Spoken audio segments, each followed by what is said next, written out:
Mas realmente o que a gente observou é que não só a melhora da molécula em si, como a adição de alguns efeitos, no caso do IGOV, do Mundiaro, ele é tanto um análogo do GLP-1 quanto do GIP, a gente conseguiu observar um aumento no percentual de peso perdido ao longo do tempo, né? O que a gente pode falar sobre isso? Primeiro falando sobre os efeitos das medicações antigas que a gente tinha, né? Que eram muito pequenos no peso e tinham vários efeitos colaterais, porque muitos deles eram antidepressivos. E agora com a perda de peso que a gente consegue com esses medicamentos. Por que é uma revolução, né? Os análogos de GLP-1 e os análogos também de GIP, que no caso seria o Mounjaro. Basicamente, os remédios anteriores que a gente usava para emagrecer, eles tinham dois grandes mecanismos principais. O primeiro era um mecanismo central, no nosso sistema nervoso central, com efeito análogo ao das anfetaminas. Anfetaminas são drogas estimulantes que a gente sabe que tem como um dos efeitos colaterais também a supressão do apetite.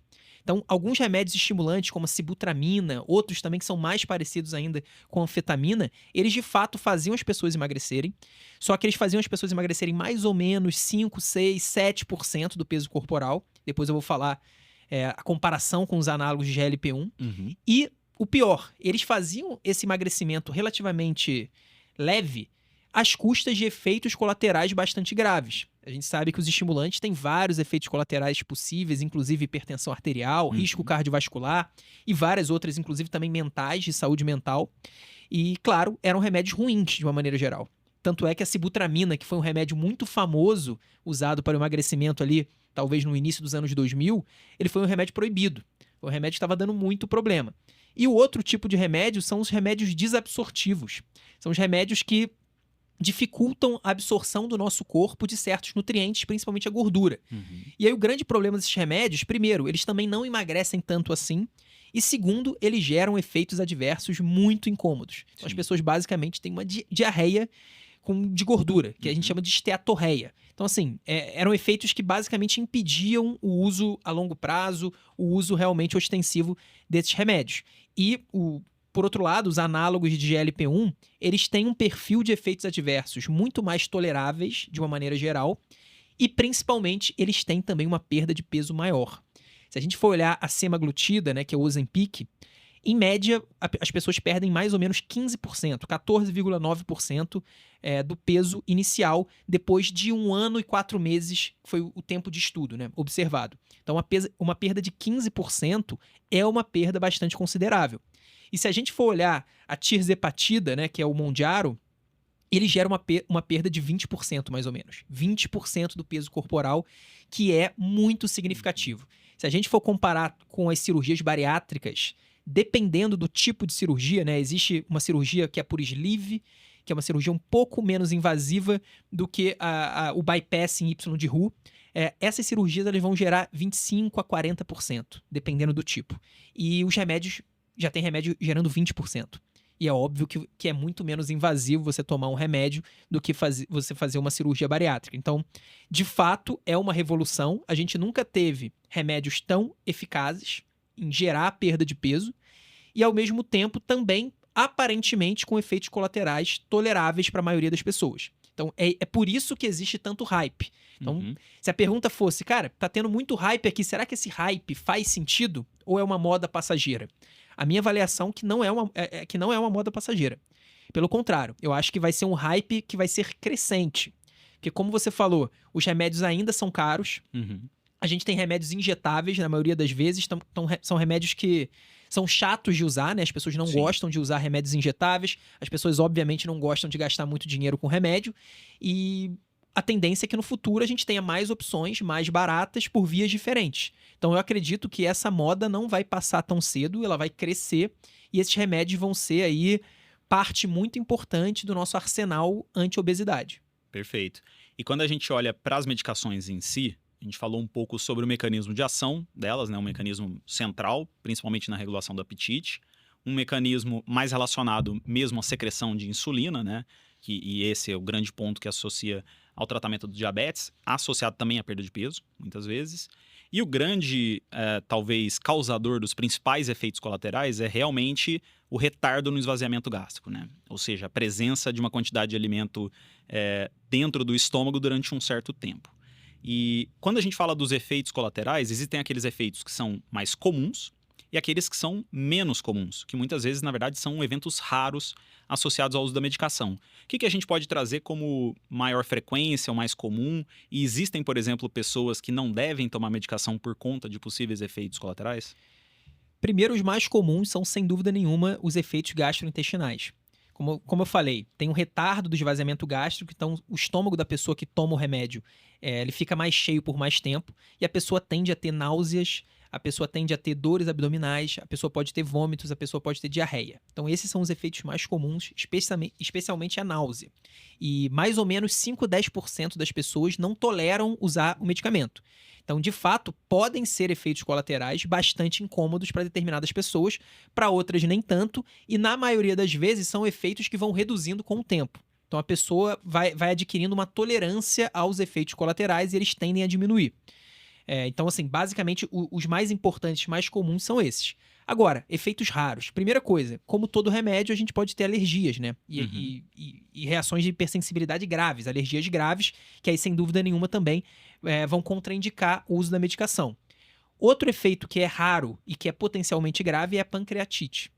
Pancreatite é uma inflamação no pâncreas, uma condição que está associada ao uso de análogos de GLP-1, mas é uma condição bastante rara. Se a pessoa já teve pancreatite, ou se a pessoa especialmente já teve pancreatite relacionada a algum desses medicamentos, sem dúvida nenhuma ela deve parar de usar o remédio. Outro efeito que eu vi sendo falado em rede social são os efeitos sobre a visão. Só que aí é uma questão um pouco mais específica, porque são pessoas que normalmente já têm diabetes, já têm uma condição chamada de retinopatia diabética, então problemas de visão ligados ao diabetes. E aí, ao usarem os análogos de GLP-1, como Ozempic, etc., elas podem ter uma redução muito drástica e muito abrupta na glicemia, e isso gerar uma complicação aguda da retinopatia diabética. Então, isso pode acontecer, é raro, mais uma vez, só que pode acontecer. E outro também que é muito falado é o câncer de tireoide, né? Câncer medular de tireoide é um câncer específico, não é o tipo mais comum que afeta a tireoide, né? Que é uma glândula que a gente tem no nosso pescoço. Mas, na verdade, esse efeito colateral ele foi visto em ratos. Quando a gente estava testando os medicamentos em animais, em ratos. A gente não verificou esse tipo de aumento de chance de ter câncer de tireoide em humanos. Significa obrigatoriamente que não existe essa relação? Não significa, né? A gente sabe que a ausência de evidência não significa evidência de ausência. Exato. Então, não há ainda a evidência de que haja uma relação entre câncer medular de tireoide em humanos e o uso de análogos de GLP-1. A gente não sabe se com o uso em mais longo prazo, por mais gente, isso pode aparecer. Perfeito. Quando a gente fala sobre a eficácia desses medicamentos na perda de peso, já está bastante comprovado, né? Só que, além do controle do peso em si, é importante destacar alguns achados que a gente tem em estudos, principalmente estudos mais específicos em relação à intervenção, né, que são os ensaios clínicos randomizados e tudo mais, de que o efeito dessas medicações também pode ser visto em vários marcadores laboratoriais, que são, na verdade, marcadores de risco associados ao desenvolvimento de vários tipos de doença, principalmente as cardiovasculares. O que a gente pode falar sobre o uso dessas medicações e a melhora desse perfil, não só lipídico, como de outros marcadores para alterações cardiovasculares a longo prazo? Assim, basicamente qualquer estratégia eficaz no tratamento do sobrepeso e obesidade vão melhorar esses marcadores. Então, assim, se você for ver pacientes que fizeram uma cirurgia bariátrica, perderam 30% do seu peso corporal, eles vão melhorar a glicemia, eles têm grandes chances de melhorar o perfil lipídico, eles vão diminuir, óbvio, a circunferência abdominal. Enfim, eles vão ter todos esses marcadores, até de inflamação, às vezes ligado à saúde mental também. A gente tem visto algumas evidências mais anedóticas de melhora de problemas de saúde mental ligados ao uso de análogos de GLP-1. Mas muitos desses efeitos são mediados, controle da pressão arterial também, melhora do controle da pressão arterial. Mas a verdade é que muitos desses efeitos são mediados pela redução do sobrepeso e da obesidade. Então, se a pessoa perder 15% do peso dela com o Ozempic, ou perder 15% do peso dela com uma dieta bem-sucedida, ela provavelmente vai ter efeitos parecidos, tanto na pressão arterial, no controle do diabetes, nos lipídios, enfim, apneia do sono, também uma condição bastante ligada, dores musculares, você que é ortopedista sabe bem quantas condições de saúde ortopédica também tem uma relação direta com sobrepeso e obesidade. Então, assim, a gente tem visto muitas... A gente vê muita matéria de jornal, né? Sim. A imprensa repercutindo um monte de benefícios quase milagrosos do Ozempic, dos análogos de GLP-1, GIP, etc. A verdade é que esses benefícios, eles são, em grande parte, ligados ao benefício do emagrecimento. Então, emagrecer tem efeitos quase que milagrosos na sua saúde, especialmente se você tiver uma obesidade bastante avançada. É óbvio que você vai ter, enfim, aumento de energia, aumento de drive sexual. Vários efeitos já são conhecidos sobre o emagrecimento. Perfeito. E quando a gente olha esses mesmos estudos que eu citei aqui, em relação ao uso da medicação mais a longo prazo, talvez passando ali de 3, 6 meses, a gente consegue observar que a perda de peso que foi conseguida por esses pacientes, ou seja, o máximo peso que eles conseguiram, o mínimo peso que eles conseguiram chegar, ele volta a ganhar peso ao longo do tempo, né? Como é que a gente consegue explicar isso? Mesmo o paciente mantendo o uso da medicação, teoricamente, num estudo científico, ele volta a ganhar peso. Existe uma diferença entre usar a medicação do jeito mais preciso possível e utilizar ela no nosso dia a dia? De uma maneira geral, o paciente que continua usando de fato a medicação, então é o que a gente chama de diferença de eficácia e efetividade, né? A eficácia é o efeito inerente ao método. Então, é você usar de fato a medicação, a gente está olhando para a eficácia. Efetividade é o uso real do método. Por exemplo, eu prescrever um remédio para o Jorge, tomar uma injeção uma vez por semana, ele me dizer que está usando, mas na verdade ele não está. A diferença entre o mundo real e o mundo ideal é isso, eficácia e efetividade. A eficácia de continuar usando o remédio, ela é alta. As pessoas que continuam usando o remédio, elas mantêm a perda de peso e às vezes até perdem mais. Elas vão em direção ao peso normal.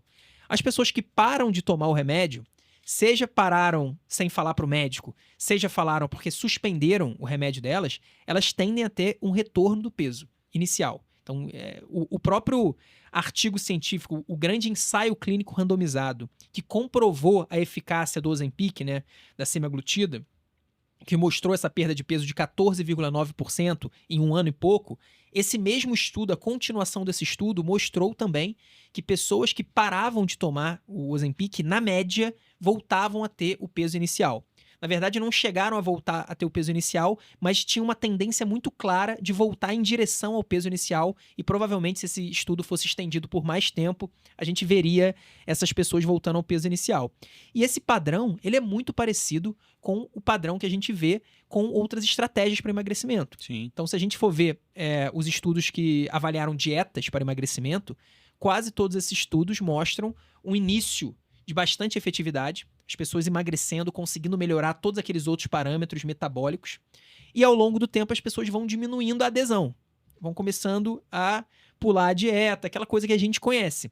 E aí o que acontece depois? A pessoa volta a ganhar o peso e volta a ter todas aquelas outras comorbidades. Então acho que a gente se encontra aqui, enquanto comunidade médica, nessa grande encruzilhada. A obesidade, aparentemente, é uma doença crônica. Se a obesidade é uma doença crônica, pelo menos para a maioria das pessoas, que sempre vai ter uma porcentagem de pessoas que consegue manter o peso perdido, mais ou menos 10%, dependendo do histórico. Mas para a maioria das pessoas não. Para a maioria das pessoas a obesidade vai ser uma doença crônica. E a encruzilhada que a gente se encontra hoje se é uma doença crônica, como por exemplo é a hipertensão, pacientes hipertensos têm que tomar remédio de hipertensão a vida inteira. Você não para de tomar o seu antihipertensivo, exceto se você tiver uma causa específica para essa hipertensão que for tratada. Sim. Pode até ser obesidade em alguns casos. Mas, de uma maneira geral, você continua tomando a vida inteira. Será que pacientes obesos devem tomar um análogo de GLP-1 ou GIP a vida inteira? Essa é uma dúvida e, para a gente pesar isso, a gente precisa primeiro ver os efeitos colaterais, né, os efeitos de longo prazo. Claro que a gente já tem efeitos de prazos longos, 5 anos até 10 anos, mas a gente não tem ainda os efeitos de décadas de uso. A gente não sabe se a pessoa pode ter uma tolerância, por exemplo, lá na frente, ou se vai ter associação com alguma doença importante. O que a gente sabe hoje é que a obesidade a longo prazo, ela tem efeitos muito deletérios à saúde. Então hoje, avaliando as evidências que a gente tem, me parece que é muito melhor para uma pessoa tomar um remédio como o Ozempic ou qualquer outro do tipo, por décadas, do que ficar obeso por décadas. Uhum. Ah, é melhor ela emagrecer sem remédio. Claro que é melhor, mas ela vai conseguir?